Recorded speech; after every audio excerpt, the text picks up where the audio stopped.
Bonjour. Je vais essayer de parler français. Je sais bien que mon français c'est très mauvais, mais je pense que c'est mieux d'essayer de le faire. Et alors, on va reprendre un peu la vision qu'on a présentée il y a quelques mois. Mais Paola l'a dit très bien. Dans un nombre très réduit de mois, le monde entier a changé. Et alors, ce qu'on a fait avec notre travail, c'est d'essayer de regarder un peu cette vision en essayant si c'est possible de la renforcer et voir si c'est possible de l'adapter à cette nouvelle condition dans laquelle on se trouve aujourd'hui. Alors, l'idée d'une constellation métropolitaine, c'est quelque chose qui n'est pas simplement d'une observation de la géographie du territoire, de la géographie sociale de Grand Genève, mais c'est aussi lié à la géographie de pensée, la géographie théorique. Ça, c'est vite en liaison de ce grand penseur du liaison entre le territoire, la société et la pensée. Par exemple, l'idée de l'émergence de l'invisible, qui, comme vous savez, c'est très important pour nous quand on travaille sur l'idée de reprendre le FCL de CERN comme référence, métaphorique, mais pas simplement métaphorique. Une autre chose qui est très importante, c'est la question de l'interprétation critique, qui est soulevée par de grandes personnes comme Jean Tobiski.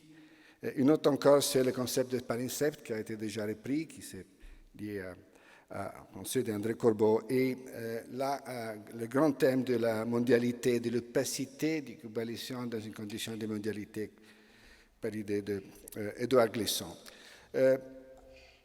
Ça, c'est un peu l'image qu'on a présentée il y a 6 mois, et c'est l'image d'une constellation métropolitaine qui a, comme vous voyez bien, 2 villes, Annecy et Genève, qui a au centre une montagne, qui a une constellation, un anneau de villages urbains ou de noyaux urbains qui constitue tout ensemble l'idée d'une grande Genève.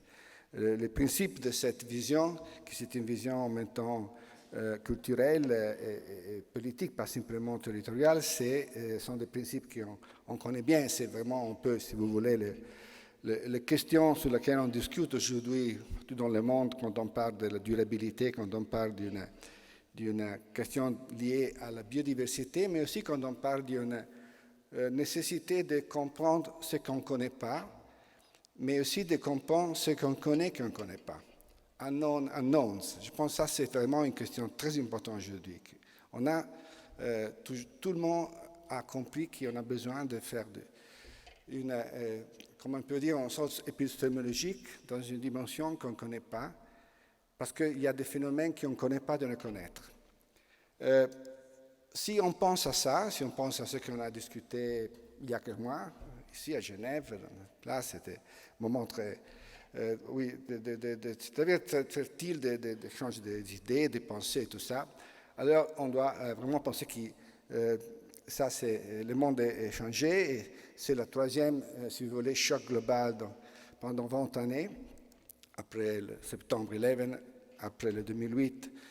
Mais ce changement, c'est peut-être encore plus radical et plus fort, et nous demande peut-être 4 grandes déclinations de notre vision sur le territoire. La première, c'est lié aux questions de congestion. Et là, c'est peut-être intéressant de tourner à voir un peu une discipline qui était très importante dans les années 60-70, que c'est la proxémie. La proxémie, qui c'était une discipline qui est au centre de courants disciplinaires théoriques tout à fait différents, le design, la sociologie, l'anthropologie, et la question de la distance, de différents degrés de distance, de comment on peut contrôler, gouverner en sentivé de distance. C'est une question qui est devenue aujourd'hui cruciale.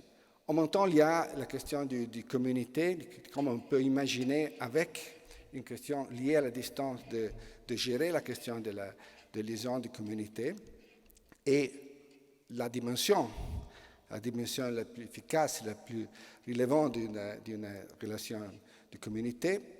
La question de la nature, vous savez bien, On a travaillé beaucoup sur cette question. C'est vraiment facile d'entrer dans une sphère de généricité totale, mais en même temps, on ne peut pas oublier ce qu'on a enregistré sur notre corps dans les derniers mois, c'est que tout notre effort de penser que la nature, c'est quelque chose qui est dehors de notre corps, de la ville, de notre maison, c'est devenu quelque chose qui est part.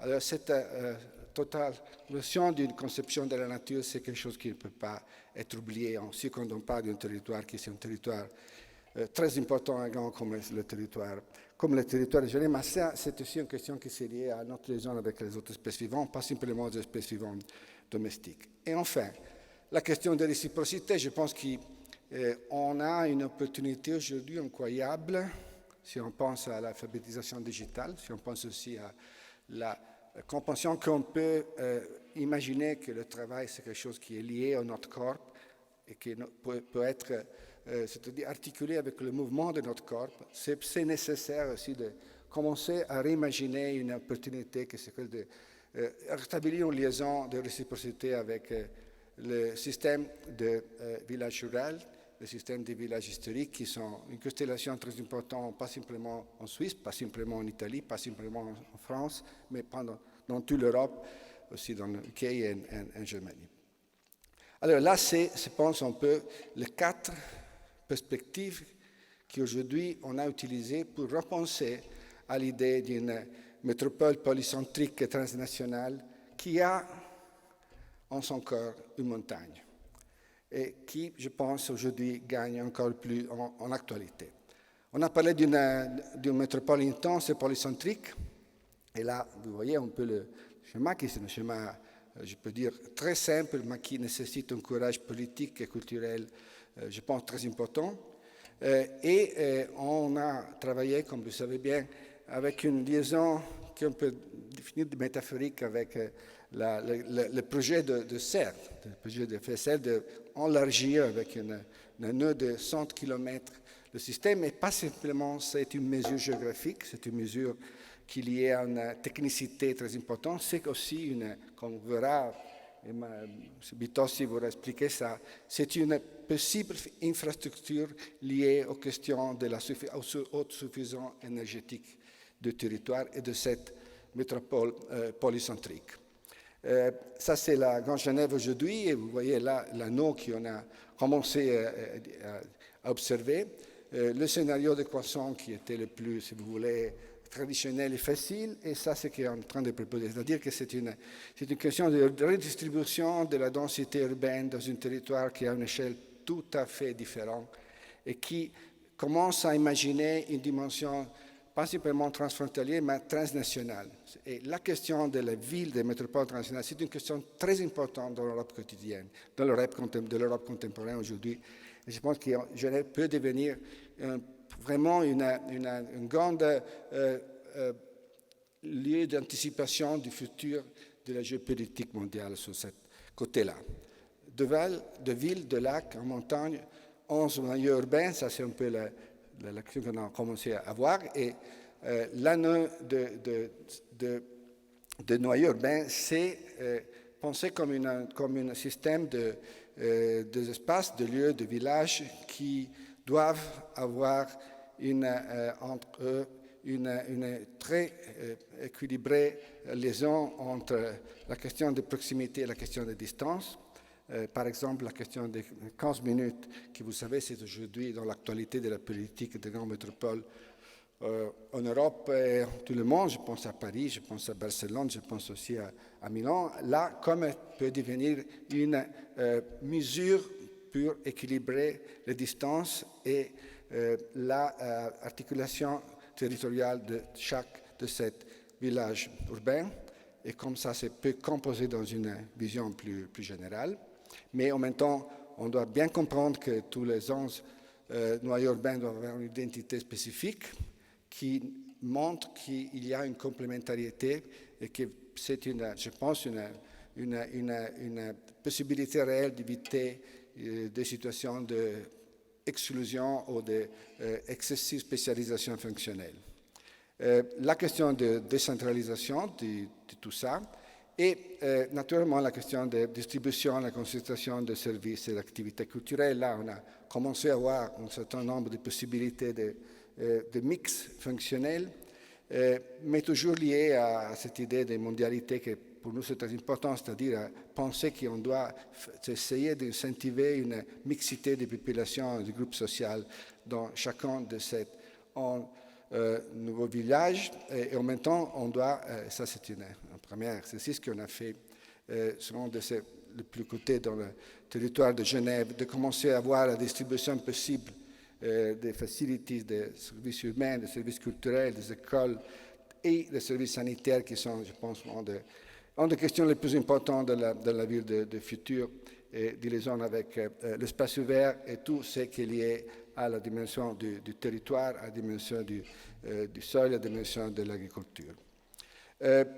La question des écoles, c'est pour nous crucial. On pense qu'on doit vraiment imaginer que tout ce processus de régénération d'une métropole polycentrique a dans son centre polycentrique l'école publique ouverte à toute heure du jour, à tous les jours de l'année, pour tous les âges. Ça, c'est vraiment, je pense, un projet en même temps urbanistique et politique très important si on veut imaginer une transition réelle dans un futur où on imagine une différente relation entre densité et dispersion. Et la question du salaire. Je pense que ça, c'est vraiment, si vous voulez, le défi le plus important de notre vision, c'est-à-dire d'imaginer qu'on peut penser à une métropole qui a au centre une montagne. Ce n'est pas une provocation, c'est quelque chose qu'on peut vraiment imaginer de faire aujourd'hui et qui change un peu le paradigme de fonctionnement de lieu central, des relations entre différentes parties de la ville. Ce corps vert, c'est pas simplement une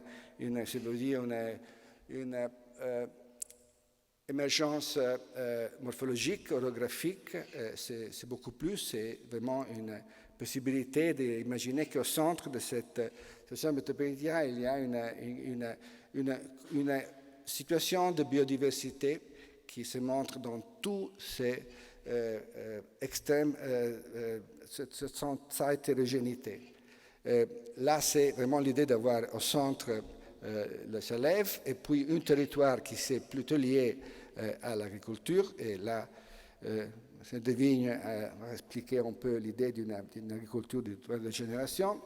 Le territoire des anneaux de villes et des 11 villages urbains, et puis un anneau de forestation, de bois, on peut définir.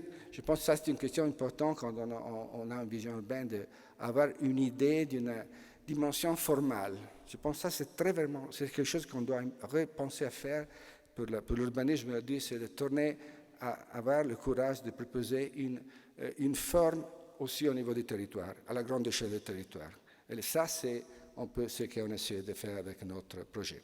Alors, les stratégies de réforestation qu'on a déjà très bien, j'espère, j'ai expliqué dans la présentation, liées à l'agroforesterie, à la renforcement des zones boisées, et le Salève en tant qu'élément central avec sa biodiversité dans tous les différents caractères de la biodiversité. Ce sont une voie qui sont des photographies par Armin Link par le Salève sur le territoire. Et c'est, je pense, très important d'imaginer qu'on peut assumer ce point de vue sur la ville à partir d'un lieu central qui n'est pas une émergence architectonique, ce n'est pas une émergence historique, mais c'est une montagne. C'est un lieu où il y a une émergence liée à la biodiversité. Enfin, la question de l'encadrement, là, c'est sûr, c'est très important et qui on doit vraiment transformer un système de changements, d'incentives très forts qui sont liés aussi à comment on peut dire, à la connexion entre l'énergie, l'utilisation que les gens font de l'énergie et les ressources que le territoire et la nature peut offrir dans une condition métropolitaine comme celle de Genève. Et naturellement la question de l'autosuffisance énergétique, qui c'est peut-être la frontière prochaine de durabilité urbaine, liée en ce cas-là à la présence de l'accélérateur du CERN. La question de mobilité, c'est quelque chose qu'on a étudié très bien parce que c'est très important. Imaginez comme dans cette différents sillons métropolitains, la mobilité privée peut être liée avec la mobilité publique, avec une mobilité légère et durable. Et comme ça, c'est aussi quelque chose qui peut réduire de 50% le déplacement de monsieur travail, tous les phénomènes de commuting qui normalement sont très importants dans une métropole comme Genève. Et enfin, la question du bois qui a, comme on sait bien, différents caractères. C'est lié à la question de l'économie circulaire du bois, mais aussi à comment on peut imaginer de traduire tous les grands efforts qu'on va imaginer de faire dans la construction, dans un mécanisme qui est lié à la présence, à l'utilisation et la réutilisation de bois dans tous ces composants qui sont aussi liés à la sylviculture et à la production de bois ou de forêts productives dans tous ces aspects. On a travaillé sur tout ça vraiment en pensant que c'est nécessaire essayer de mettre en relation une vision qui a une proposition formale importante, qui peut devenir aussi un objectif symbolique, quelque chose qui reste dans la mémoire collective, mais qui en même temps peut être traduit dans un système d'intervention, d'opération très pragmatique et efficient. Merci beaucoup.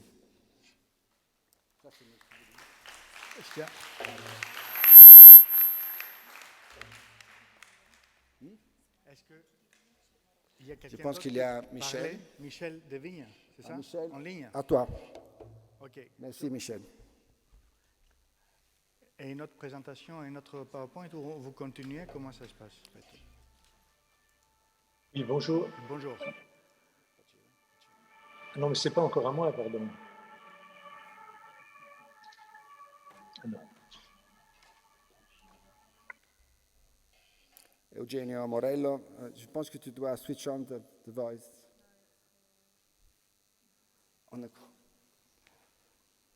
Je m'excuse. Oui, il faut... qui veut parler? Qui va parler? Est-ce qu'il y a les vidéos, l'audio ou pas? Ça, c'est en vidéo, ça? Oui, c'est une vidéo, c'est pas...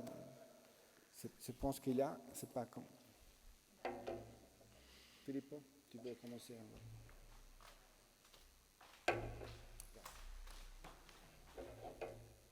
So, good afternoon. I will quickly give you an overview of the mobility framework. As anticipated, the goal behind our mobility vision is very straightforward, very ambitious, but also within our reach. We are targeting zero emission for the transportation sector between 2040 and 2050. And this would allow us to turn Grand Genève into the largest zero emission zone of Europe and the world. The low emission zone is, put it simple, is an area where only certain type of vehicles, of pollutant vehicles, can get in. It started in Europe, Stockholm, in the late 90s. And since then, we saw an evolution and distribution of these zones across the world. Copenhagen, Rotterdam, Milan, where we live. And last year, 2019, we started to hear about ultra-low emission zones, London, where these restrictions become even tighter. And as planner, our role now is to plan for the future, long term, how to deliver the zero emission zone. This is done, I mean, we propose to reach this with three key mobility strategies. Of course, we need to encourage the transition to electric vehicles, but the issue here is not just technological or technical. It's a fundamentally planning issue. So on the one hand, we need to support this multipolar structure that was just explained. And at the same time, so create these polarities, link these polarities, and within these polarities, encourage soft modes and trips done by walking or cycling.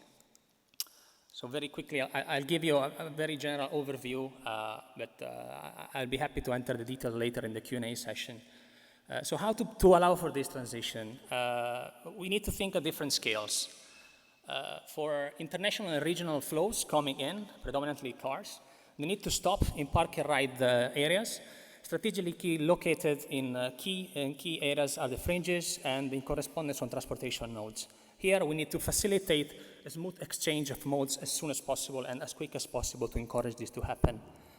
The second scale, to move within Grand Genève, we obviously need to provide them a multiple scenario and ecosystem of vehicles. We need to encourage shared mobility, cycling, but as well continuing the trend that is ongoing, renewing the the bus fleet towards electric fleets, and also, I assume, provide incentives for people to leave their vehicles and actually buy electric vehicles as well. While at the local scales, the 15-minute city that was just mentioned, again, design and plan for a city where you can walk and have services in your proximity. The backbone of this infrastructure, it's the existing unplanned railway system that you see in red, but also the upgrade and the creation of this, what we call the E-ring road, these blue lines that connects all the satellites, and where electric mobility hubs are strategically located, and where it could also be possible to implement pilot projects of having charging directly underneath the asphalt, underneath the road. Currently there are a lot of test pilots in north of Europe, Sweden particularly. But again, that will make this mobility even more seamless because you don't have to stop and charge your vehicles, which is today is one of the things why people are actually not going towards the electric vehicles. And again, this is done through about 30 kilometers of refurbishment of Western Railway. Thanks. Creation of the Lake Bridge, the completion of the planned express highway, but as well as this acupuncture with mobility hubs and transportation hubs. Again, as a result, we have this hierarchy, this ecosystem of different nodes, from primary nodes, where we have the interchange between regular cars and trains and the railway, and where we have the smaller nodes, where again, in the main radial roads entering Grand Genève from the surroundings areas, and inside, again, this ecosystem of smaller disseminated e-mobility hubs. I just want to underline that this is not just an ecological transition, it does not only have ecological benefits.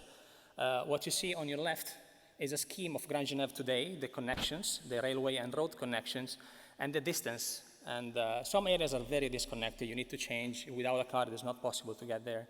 And tomorrow, on the right, you see how this metropolis shrinks and we become closer, and it will be possible to reach one point to the most farther point in less than an hour or an hour and 5 minutes. And so again, this is a very practical type of result. The last slide, and then I hand it over. I just want to stress that on the importance of the distribution of services and the creation of this 15-minute city, which we see actually the right answer to the current pandemic we are all facing. And again, I think we also need to design that, not just implant new functions, but also design streets and public realm to make possible, to encourage as much possible pedestrian connection and make that possible. Yeah, here I think I will hand it over to Tommaso. Myself. Good afternoon, everybody. If we can move to the next slide, let me spend a couple of words on our approach as a team when it comes to carbon emissions. As urban planners and architects, we have the responsibility to support the local administration in defining roadmaps towards carbon neutrality. And our proposal starts with science. We are part of a carbon cycle, which is much bigger than us. As you can see from this picture, which comes from the 90s, carbon is produced and absorbed back from the natural ecosystems, such as vegetation and the oceans. If we go back to the slide before just a second, we see how the era of the Anthropocene unbalanced the entire system. And we are now facing the challenge of bringing back this essential equilibrium between the amount of CO2 produced and the amount of CO2 absorbed within the planet. So next slide, please, thanks. We are now carbon negative, we know, meaning that we are producing more carbon than the one we are sequestrating. Said that, our proposal is to start today with a strategic increase of urban forestation in order to absorb the amount of CO2 still produced by sectors such as the building industry, food production, transportation. In the meantime, we are proposing parallel actions on different levels. I will personally focus on the building industry and on the energy generation. The overarching vision here is that the combination of increased carbon sequestration and decreased carbon emissions will lead to a carbon positive Grand Genève, not anymore on a carbon neutral, but on a carbon positive Grand Genève. Next slide, please. We proposed a 4-steps approach.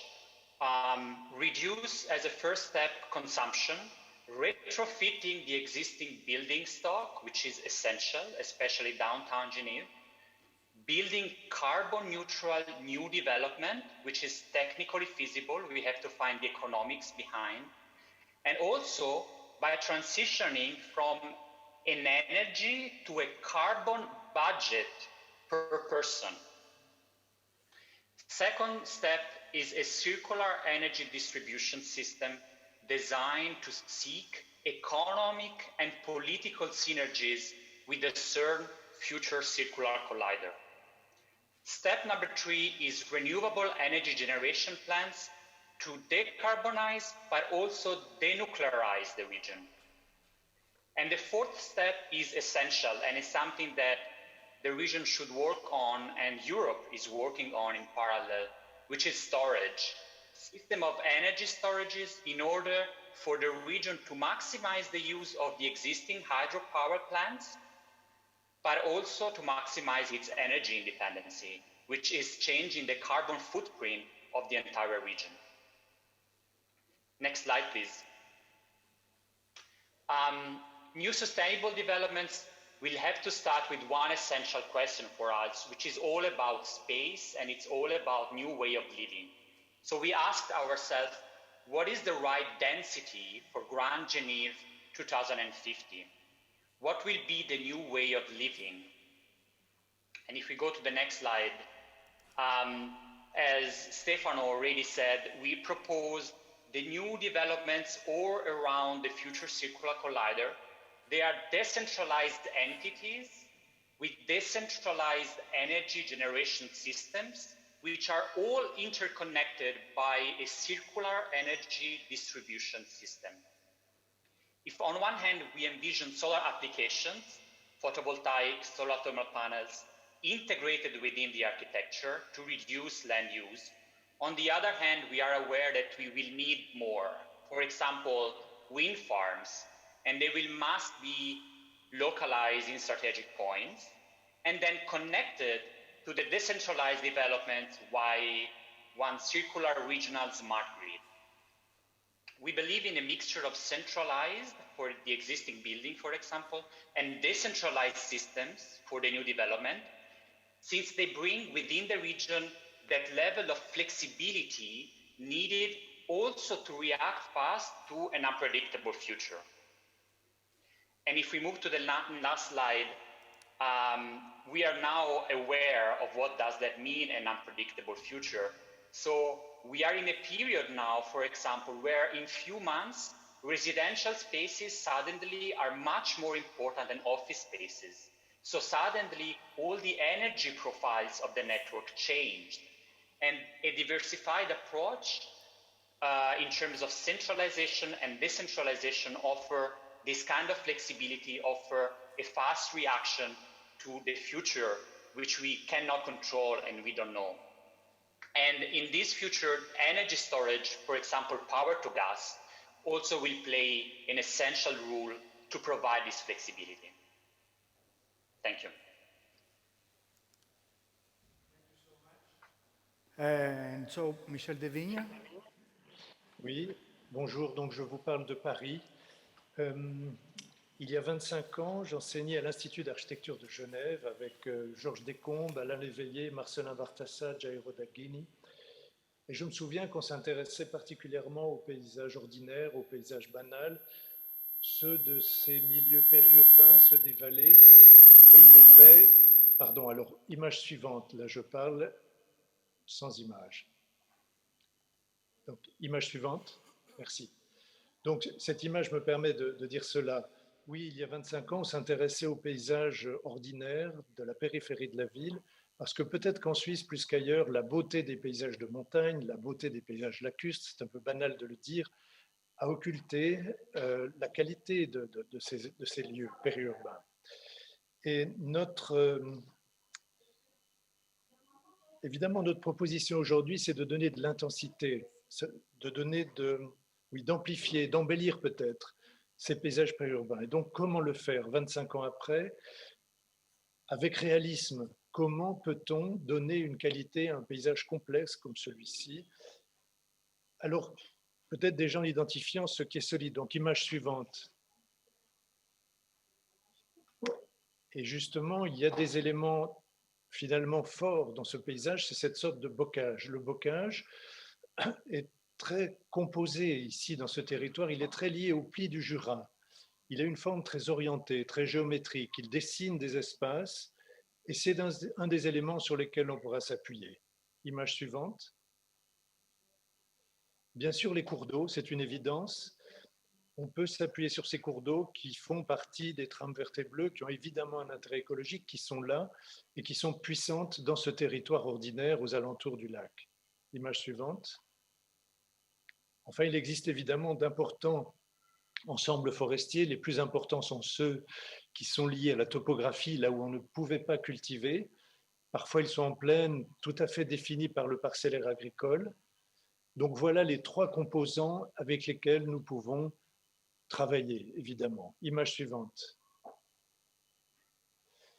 Et donc là, je demande un peu d'imagination. L'image de droite montre ce que l'on pourrait tenter de faire. L'image de gauche est évidemment l'existant. Et finalement, c'est une proposition d'une ambition peut-être folle, mais qui procède par une méthode très, très modeste en réalité, puisque c'est l'amplification de tout ce qui est là. À la fois d'éléments naturels, comme la topographie, comme les rivières, je parle de la végétation qui les accompagne, mais aussi d'éléments artificiels liés à l'agriculture, liés à ce fameux bocage. Donc c'est un drôle de pari, puisqu'au fond, ce n'est pas la recomposition qui est souvent malheureusement terriblement velléitaire. Là, au fond, c'est se dire que si l'on augmentait tout ce qui est là, un peu, de 20% peut-être, on aurait un paysage assez exceptionnel, très visible, très intensifié. Donc, image suivante. Alors évidemment, on pense d'abord aux cours d'eau. On connaît tous le travail magnifique qu'a fait Georges Descombes. Oui, on peut donner, on devra donner un peu plus de place à l'eau sur tout ce réseau de cours d'eau secondaires, mais on pourra donner de la place aux zones humides et on pourra donner de la place à toute une végétation qui les accompagne. Donc amplifier littéralement ce petit réseau est une chose tout à fait réaliste et sans doute nécessaire. Image suivante.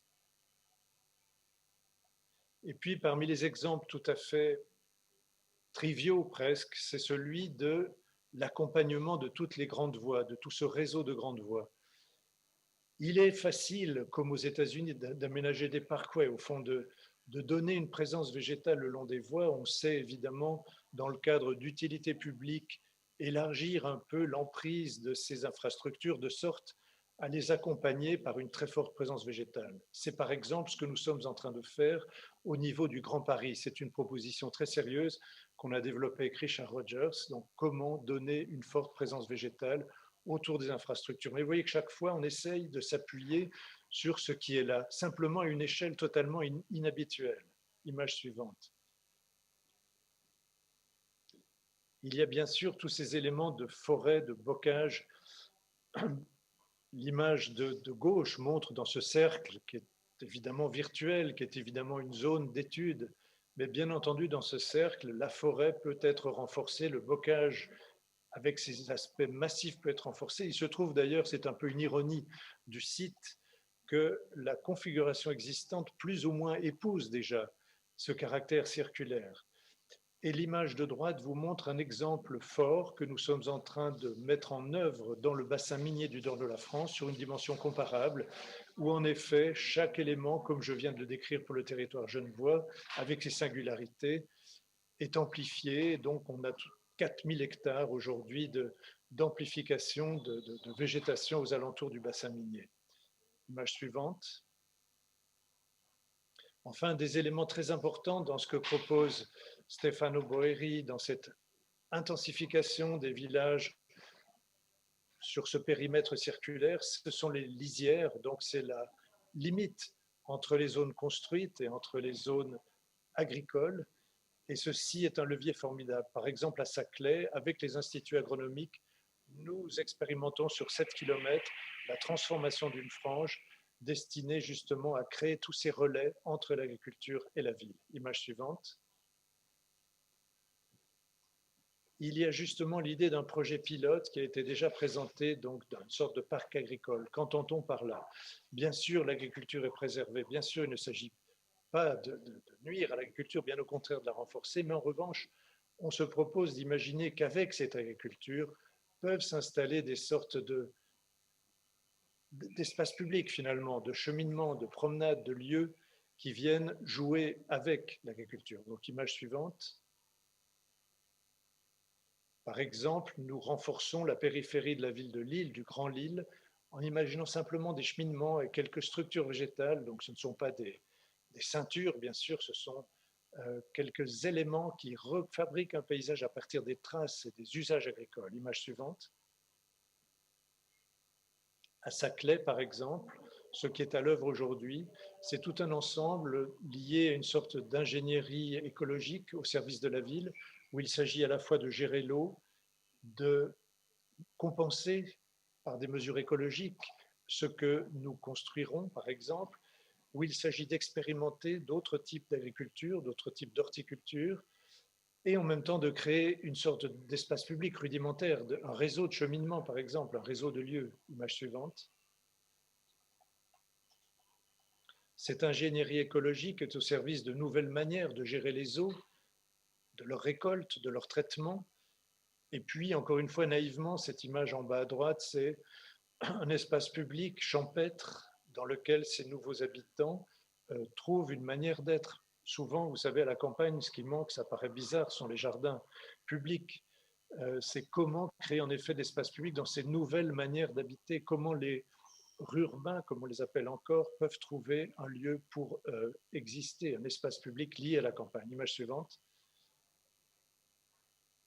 C'est la dernière image qui montre justement que tout ceci n'est pas velléitaire. À Saclay, en effet, sur 7 km, nous avons toutes ces expérimentations en cours. Et je crois beaucoup à cette intensification très pragmatique, très modeste d'une certaine manière, mais je le répète, avec une ambition cette fois-ci assez extraordinaire. Expérimentée à l'échelle d'un vaste territoire me paraît extrêmement prometteur aujourd'hui. Voilà, nous en sommes. Merci beaucoup. Avant que before Pierpaolo, we try to start again the video for a second or not?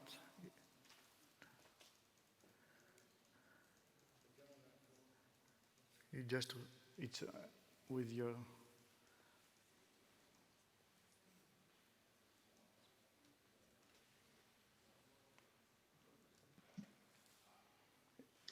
In this project, we explore the topic of urban transition intended as a complex system of opportunities for Grand Genève.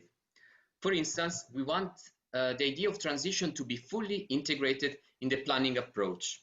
Let's start from the assumption that the whole vision for the metropolitan system is shaped by spatial and temporal forces and flows occurring upon the proposed ecosystem. Climate is changing fast and is already having impact on places we live in. But also cities can change climate through design, regulating and contrasting microclimate conditions at the local level. This is possible through a stronger symbiosis with nature.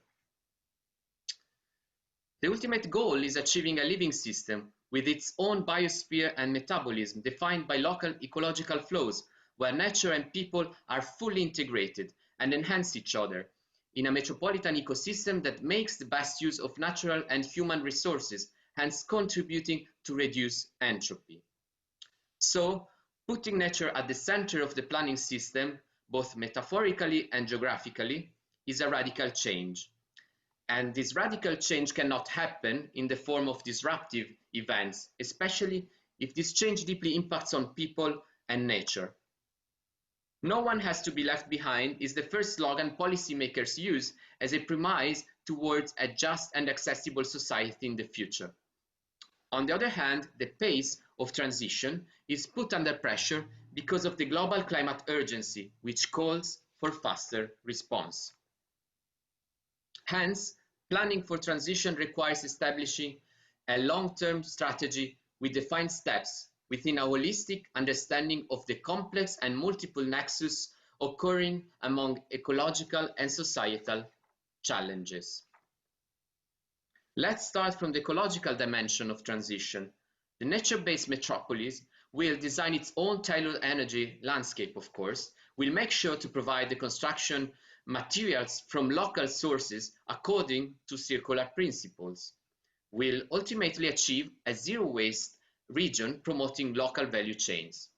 Finally, we aim at reducing energy and material flows exchanged with other regions, thus decreasing the overall entropy of the system.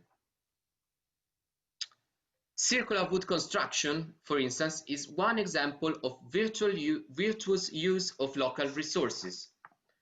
But a sustainable local chain of wood construction requires a long-term strategy, a transition indeed, since it has to carefully take into account the pace of regeneration of nature and a wise management to balance nature and human needs. A fully circular wood construction is a virtuous cycle that enhances the natural assets of Grand Genève, accelerated through a program of urban forestry, which generates cyclical carbon sinks, while at the same time creating new job and business opportunities at the local level. The proposed circular wood construction system will also be a testbed for setting up a smart tracking of input and output material flows through material passport and blockchain, thus enabling to achieve a complete circular urban metabolism. Achieving a carbon-positive environment is an ambitious target indeed.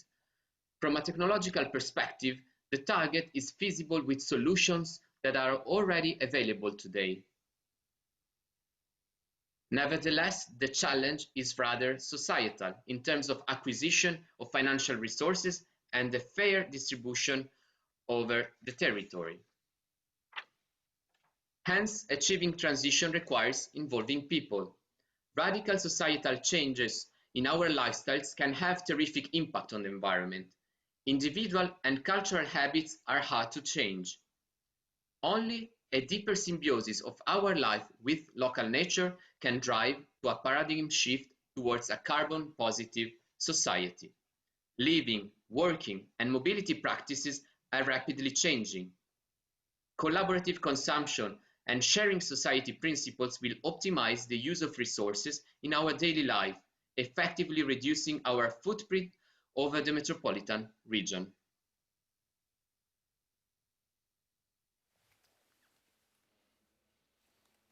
Okay.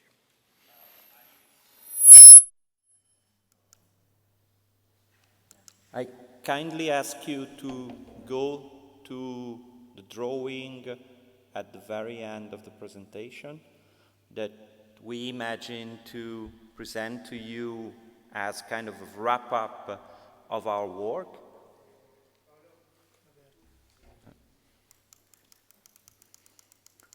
Well, it will take a bit.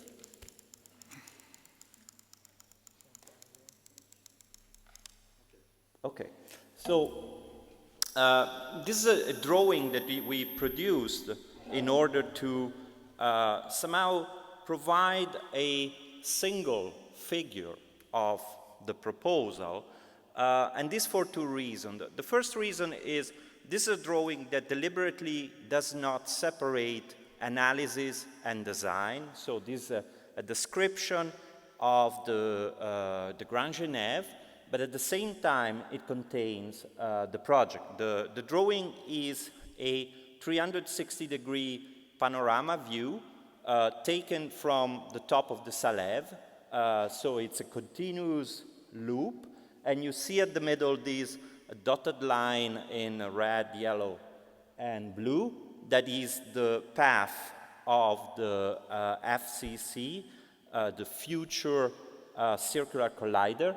So these gigantic piece of infrastructure that will, is it, no. Well, if you can have the drawing move, that would be best. And the drawing keeps together these two levels, the level of analysis and the level of design. And the other thing that the drawing tries to do is to show these hidden machines that were actually the starting point of our proposition. When we were asked what to study, actually before starting the competition, you write these papers that are, of course, unavoidably a bit generic. We wanted to address the Grand Genève by investigating the big international machines that are located into this territory, mainly the CERN and the United Nations.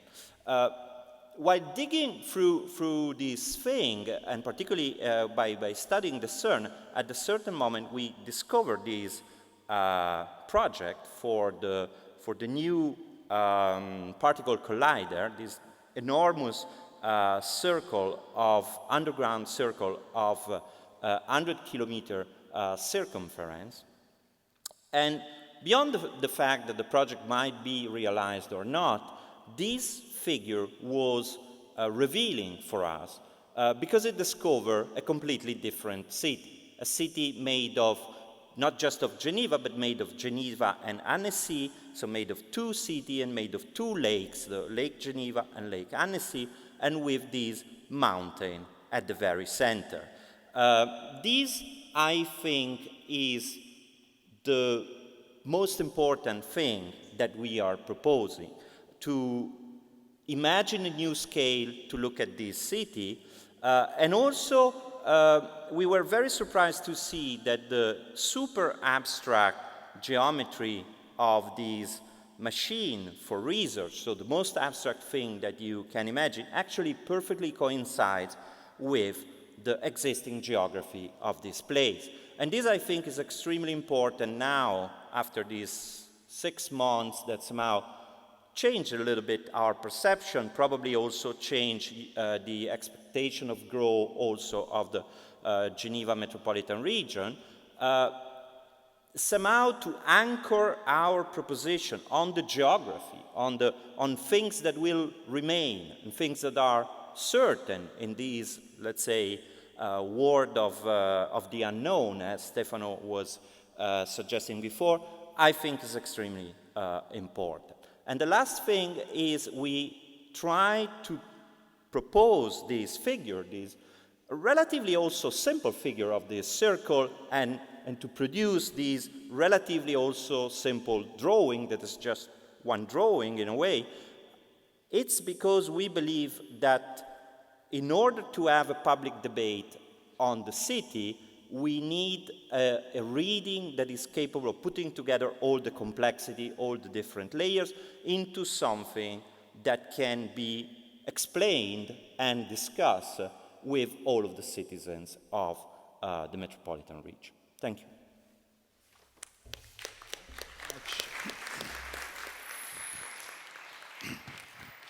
Thank you, Pierpaolo, and thank you to all the team. I suggest we go quickly to questions and answers before we get into the round table. Alors, questions-réponses, questions, commentaires. Alors, someone on the Zoom, is it Christian Schmidt? Or, yeah, go ahead, Christian. Yeah. Well, if you like, I mean, I think I don't know what I should think about that. Is it a bad joke? Is it a misleading provocation? I mean, you pretend to solve certain problems. You pretend actually to solve all the problems, And my impression of that project, and I went quite into the details of your project, of your report, and I have to say, I would say that your proposal doesn't solve one single problem, but creates a whole bunch of new problems, and then you start to solve those problems that you just created with your design that has no relationship to any kind of real world. So for me, it looks like a loop back deep into the early 20th century, even into the 19th century, or even further back, and some ideas about ideal cities and some kind of models. And this model has even not an economic basis and has even some very basic misunderstandings. I mean, just to start with your idea about centralities. I mean, polycentrality is not as such a desirable solution. It is a huge problem today, and we have to figure out a lot of new ideas and new concepts to handle this kind of polycentrality that was produced by the spread of urbanization. Another thing that you don't think about is about, you think you can solve any kind of problem with your forest. But I mean, you even don't know Switzerland. I mean, in Switzerland, forests are, the amount of forest is increasing and with a quite high percentage.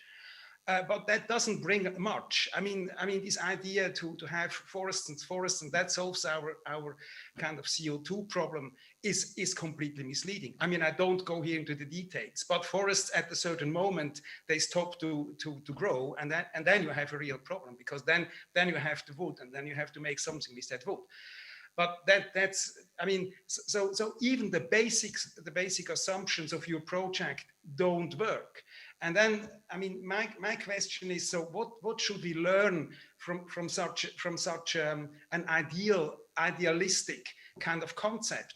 If we look on the world, and we made a lot of analysis, and many other urban researchers made tons of analysis, and the point is that all these models, they generate in the process of urbanization, because urbanization is quite unpredictable, is quite has a lot of side effects, usually destroys all your nice models that you create already after a very short time, because the reality behind urbanization is not your kind of playground, your sandpit here, but this is a reality that has social realities, economic realities, cultural, a lot of contradictions that drive urbanizations in very unpredictable fields and in very, I would say, unsustainable directions. And so your model is not a way forward to the solution, but your model even makes, is a very unsustainable model, is a way into a future that is even more unsustainable than the one that we have. So my question is, what would you reach with this kind of approach? I mean, you even don't go to the core. You even don't go down to the territory of Geneva. You don't visit Geneva. You don't understand Geneva. You're not interested in that territory. It's a kind of urbanisme hélicoptère. You come with a helicopter, you see, oh yeah, there is this huge circular collider. Okay, let's make something out of it. And then you give some account on Geneva without any deep knowledge. It's really a pity to discuss this kind of thank you, Christian. Thank you. I think you made your point. For those that are watching us through streaming video on here, now you see that after 8 hours, we'll start warming up, so things start getting interesting just right now. So, anybody wants to react? Because unless we get into a different question. Je pense que ce n'est pas une question qui, normalement, on écoute dans une compétition par un membre d'un jury. C'est plutôt une position, un statement. Moi, j'ai une position totalement différente. Je peux recommencer à parler si vous voulez, mais moi, je pense que l'urbanisme, ce n'est pas ça, c'est une autre chose. C'est aussi la nécessité de construire une vision qui n'est pas abstracte, c'est lié à un territoire.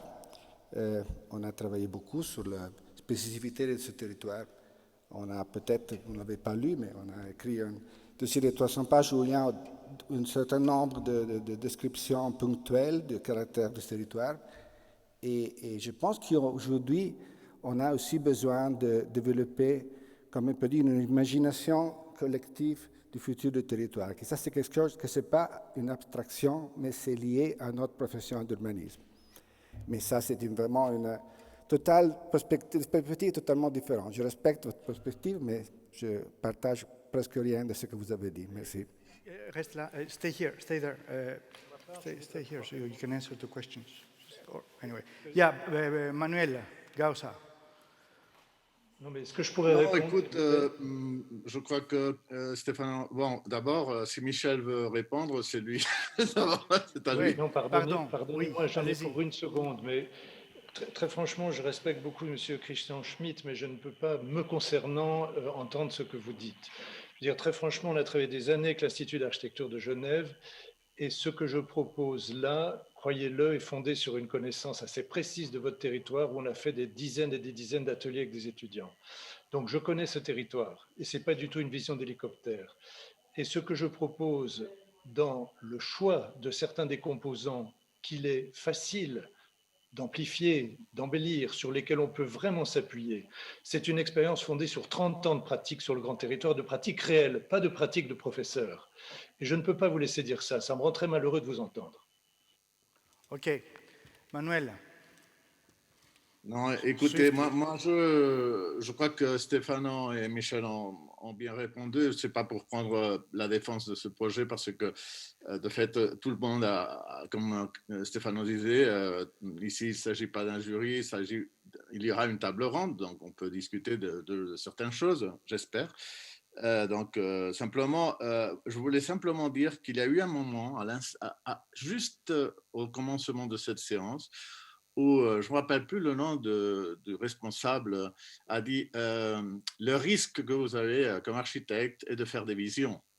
Et c'est vrai, moi je me rappelle que quand on a fait Hyper Catalunya, il y avait des géographes, des environnements, des ingénieurs.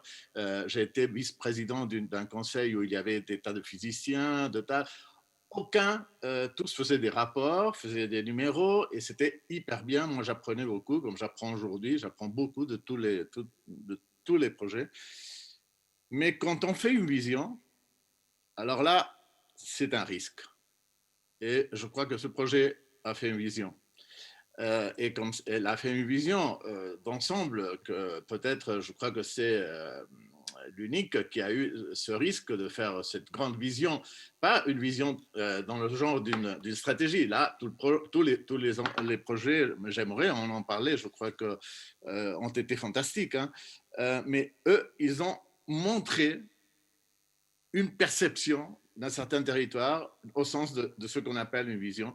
Et quand on fait ça, on prend un risque assez énorme. Je comprends que pour Christian, ça lui choque. Pour moi, au contraire, ça me fascine.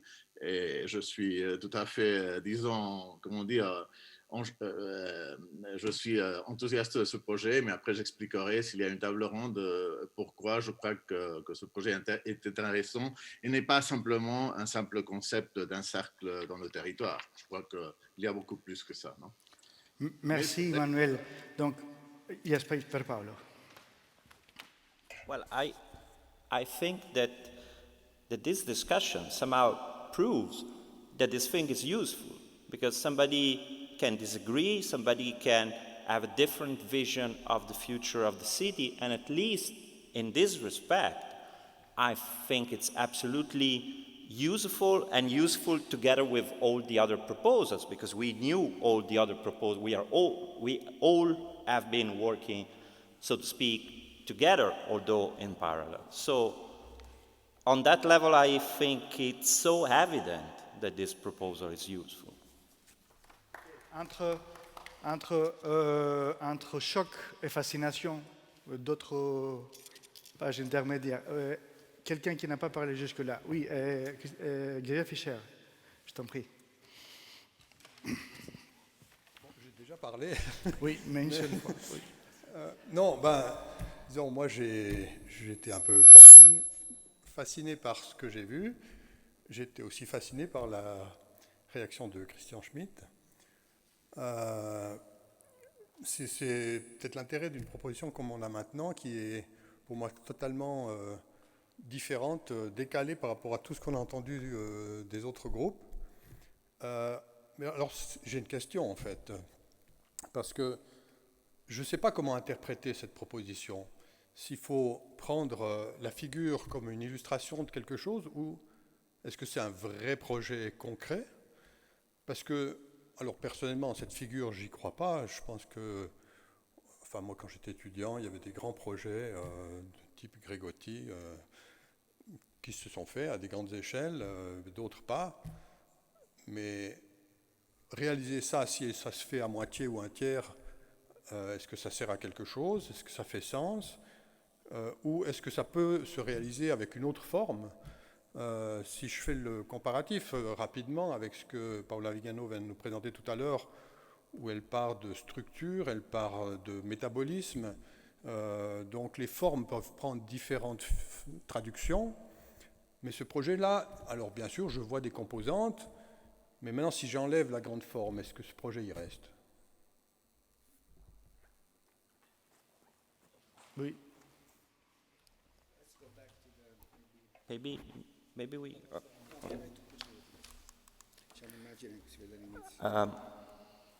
Well, there's two things. Like the first, this form,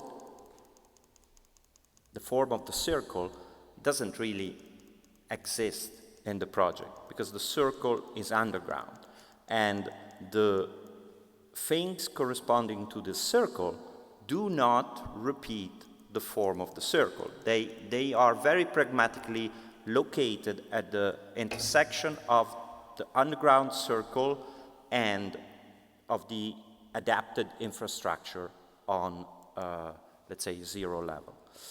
And this is one thing. And the second thing about the circle is that we didn't invent the circle. We just found it. And of course, we don't know if this huge machine will be built because the investment is crazy and probably in this moment it will not happen. But the CERN is saying basically that if they want to move on experimenting, they need to build this thing. And this thing has a precise geometry and its own logic. And if we imagine that this thing will take place, that actually is possible, then the alternative is, will Geneva and the metropolitan region somehow use this immense infrastructural work also for something else? Or, like it happened in the 50s and then in all the other works realized at the CERN, this thing will remain completely detached from the life of the metropolitan region and, so to speak, invisible. So this is pretty much grounded into a rather concrete reality.